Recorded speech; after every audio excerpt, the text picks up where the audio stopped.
I'm going to widen your options for all the foods that you can eat on a carnivore diet.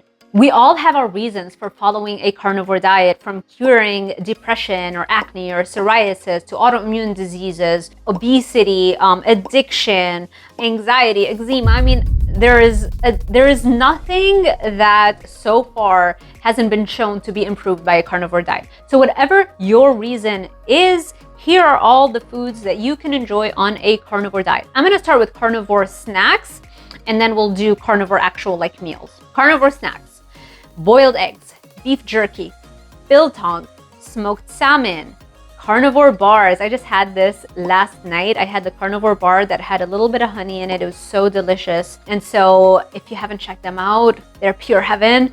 My code is Dr. Sarah. So go on their website and put in my code so that you can get 10% off. So Dr. Sarah gets you 10% off. Everything is linked in the description box below this YouTube video. Carnivore crisps, another obsession of mine. My code is DRZALDIVAR, and it gets you 10% off. Pork rinds. I literally just get the Walmart pork rinds. They're like $1.80 for a huge bag, and they are the most delicious ones. They don't have like the attached skin to it or the fat. I love it because it's like pure crunchy air.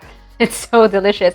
It's high in collagen and it's very high in protein. And so that's one of my favorites. I have it almost daily. You can do cheese sticks. You can do cheese crisps, like Parmesan crisps. They're so popular. You can literally find them anywhere, especially if you are in the United States. I'm not sure about other countries. Flavored tuna pouches. I love them, but I know unfortunately they're filled with seed oils. I hope they start making ones that are flavored like that. This is not like strict carnivore, so if you can handle a little bit of olive oil, if there is a tuna pouch brand that uses olive oil, that would be great. If you can handle that, that would be great. If you can handle a little bit of herbs, like a garlic herb mix with the tuna also, it just tastes so, so good. Every time there's a hurricane warning here in Florida, I load up on them. We never end up eating them because almost always a hurricane never really comes.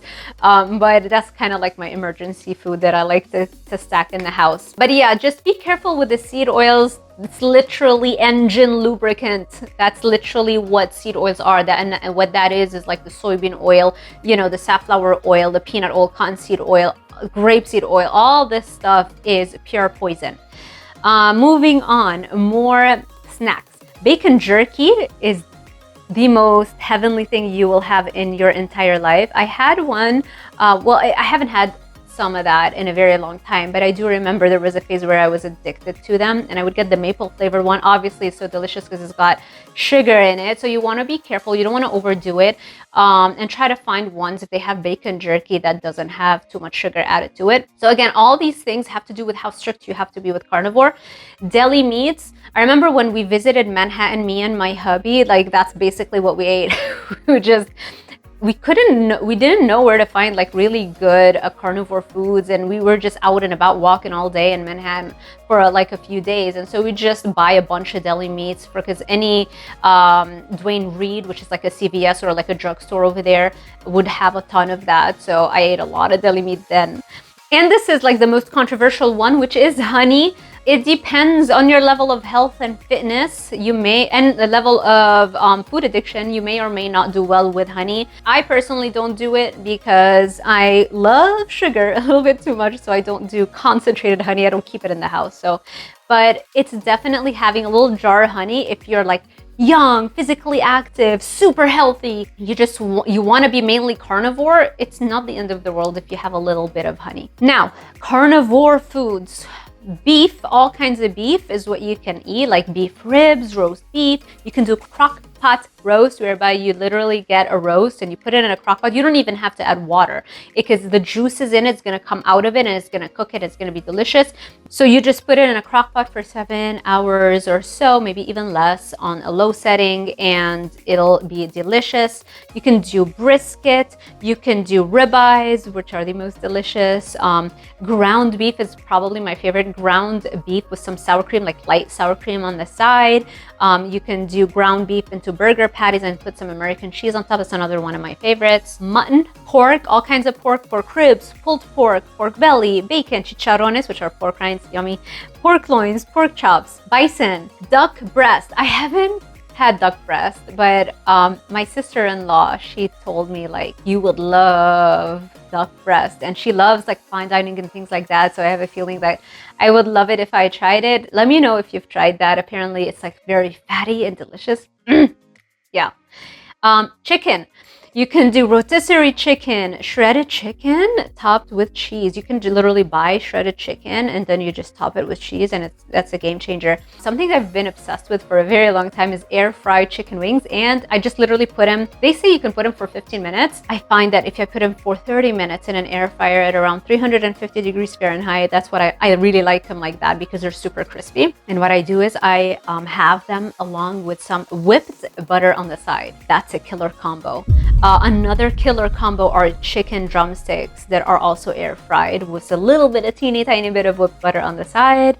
You can cook chicken thighs with the skin on. You need that collagen. You can have it on, you know, just literally just grill it or put it on a pan. That would also taste really good. And believe it or not, when we go out to restaurants, one of my favorite things to order on a carnivore diet is chicken breast, because I can never make a chicken breast tender enough. So I always go with the fattier cut to chicken. So I kind of miss having chicken breast just for the variety of it. And so when we go out to restaurants, it's like always the first thing that I order. I want chicken breast because I don't know how they make it. I think they like soak it in brine. It's just so tender. It's so good. And I order like melted butter and I pour it on top. You can do turkey, all kinds of turkey. Smoked turkey legs are delicious. If you go to fairs here in the United States, they have a lot of delicious turkey legs that I don't know how they cook them, but they just so tender and delish. Ground turkey is a staple in our household.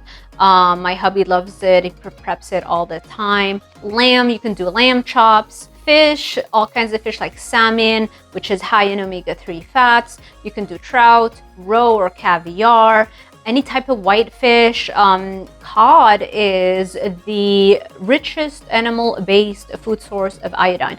Of all the foods, seaweed is the highest in iodine, but I'm not recommending you consume seaweed. So what is the second highest food in iodine? It would be cod. So really good option. Seafood is also another option. So you can do sardines, anchovies, shrimp, lobster, oysters, scallops, mussels, crab. You can do organ meats if you like them. I cannot stomach organ meats. And so what you can do if you don't enjoy eating organ meats, you can just get supplemental form of organ meats. I do like Ancestral Health supplements. I will make sure I give you the code. Hopefully my editor remembers to put it here in the video, and I will link it in the description box below for you as well, so that you can get a discount. Eggs, you can do chicken eggs, you can do duck eggs, which tend to be a lot larger, and sometimes people who react to chicken eggs, they can instead consume duck eggs and they're fine with that. Sausages, you can do dairy. Some people might not be able to tolerate dairy, so really like keep a journal with your symptoms. Maybe if it gives you pimples, like maybe dairy is not for you, you know, so pay attention to your symptoms. Some people are more tolerant of dairy than others, so you can do things like butter, ghee, which is clarified butter. You can do milk, you can do, and I know some people say that, you know, milk might be a little bit high in sugar, so see if it triggers, you know, any cravings. But if milk is triggering cravings in you, you're probably, if it's such a small amount of sugar triggering cravings, you probably have a very low baseline dopamine level. So I recommend raising your baseline dopamine level, as I explained in my guide, Dopamine Brain, which you can find on my website. You can do cottage cheese, all kinds of cheeses. My favorite is baby Swiss cheese. If you follow me on Instagram, you know that I add baby Swiss to everything. Lard and tallow are great fats, animal fats that you can use to cook everything in. Lard is basically pork fat, and then tallow is beef fat. And a favorite is bone marrows. You can get bone marrows. Can you say that? Okay, bone marrow, which is basically cut up bones. You put them in the oven, which has been preheated at 350 degrees Fahrenheit. You keep them in there for 15 minutes, and then you sprinkle some salt. I like Himalayan pink salt because it doesn't have microplastics, it doesn't have contaminants, and it doesn't have added sugar like most other salts on the market. So I literally get mine just from Walmart. So check out so check out any really pink Himalayan salt. That's good. Redmond's real salt is also good. They're basically similar, like kind of very clean sources of salt. The only difference between Himalayan pink salt and Redmond's real salt is the geography and where they're getting them from. So bone marrow, You do that, you sprinkle some salt and you scoop out the fat. It is delicious and it is super rich in nutrients like vitamin K2, for example. Now, honey might be debatable depending on the person, but for some people, it might be okay in small amounts. It is definitely not helpful though if you're coming off like a major food addiction history, or if you have diabetes or pre-diabetes or things like that. Maybe it's not the best idea to play around with honey. Beverages that you can have, ideally just sparkling water, unless again, if you suffer from reflux, then it would make your symptoms worse. Do you need electrolytes in a carnivore diet? Not necessarily. I've never really relied too much on electrolytes. You might need them initially if you're coming off a standard American diet that's high in carbohydrates. Even if you're coming off of a Mediterranean diet, like those are very high carb diets. You know, the rice, people vastly underestimate how many carbs are found in those kinds of diets, even if they think they're eating healthy. And so to make that transition from those diets onto a carnivore diet, it's going to take your body like a few weeks, maybe even a month or two, to really feel fantastic in terms of electrolyte balance. You might want to supplement with some electrolytes if you're fresh to a low carb diet like a keto diet or a carnivore diet. Eventually your kidneys will adapt and they will stop kind of releasing in excess all of these electrolytes, and they'll start to kind of retain more of those electrolytes, and it'll make you feel better because then it'll keep that blood volume high, and so you won't have the lightheadedness, feeling like you don't have enough energy, etc. Also, if you are an athlete, we might have to do something slightly different there when it comes to electrolytes. But unless you're running for marathons and stuff like that, you'll probably adapt even without having to take the electrolytes.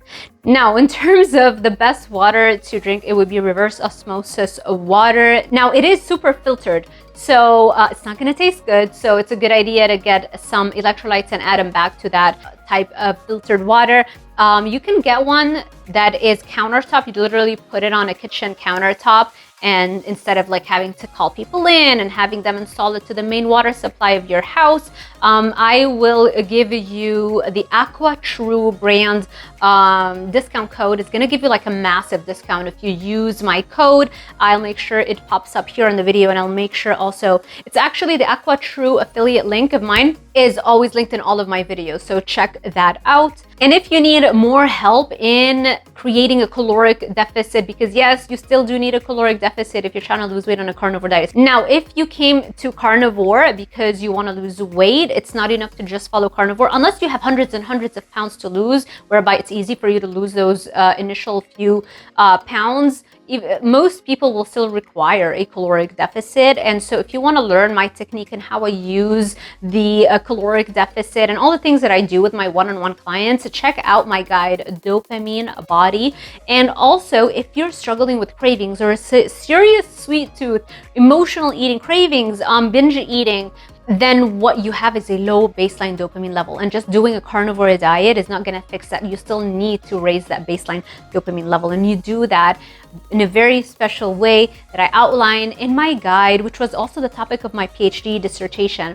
It's called Dopamine Brain. Also check that out. They're all on my website, DrZALDIVAR.com/shop. Thank you so much for watching. I hope this was helpful. If you enjoyed this kind of video, make sure you give it a thumbs up, subscribe, and hit that little notification bell icon so YouTube alerts you every time I post a new video. Thank you so much for watching, and I will see you in the next one.